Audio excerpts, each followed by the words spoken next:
Je sais qu'elle doute aujourd'hui et qu'elle a peur. Je sais que plusieurs filières aujourd'hui craignent un contexte changeant. Je sais que nos pêcheurs craignent les effets du Brexit. Je veux leur dire ici notre engagement plein et entier. Nous n'avons pas choisi, nous, peuple français, et c'est le choix souverain du peuple britannique. Je rendais tout à l'heure hommage à Michel Barnier. Il défend l'intérêt commun européen. Et dans ce contexte, nous défendrons nos pêcheurs et leurs intérêts. Nous défendrons toutes nos filières avec force face à ces changements subis. Mais plus largement, nous défendrons l'ensemble de nos agriculteurs en ayant une Europe qui protège les peuples comme les travailleurs.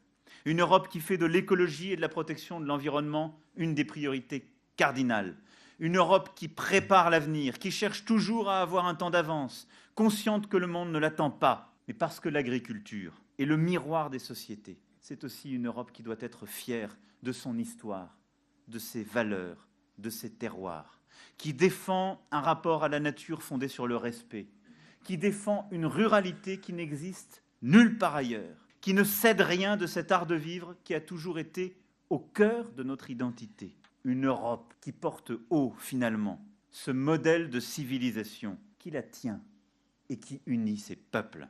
Alors merci à chacune et à chacun d'entre vous pour l'engagement mené depuis parfois plusieurs années ou plusieurs décennies pour cette agriculture française et cette agriculture européenne. Et merci pour les plus jeunes d'avoir décidé d'embrasser ce métier formidable, ce métier non, cette vocation, cette vie d'engagement, de nourrir, de changer, de protéger, de contribuer en effet à cette aventure de nos paysages, de nos terres et du vivant qui est votre engagement au quotidien.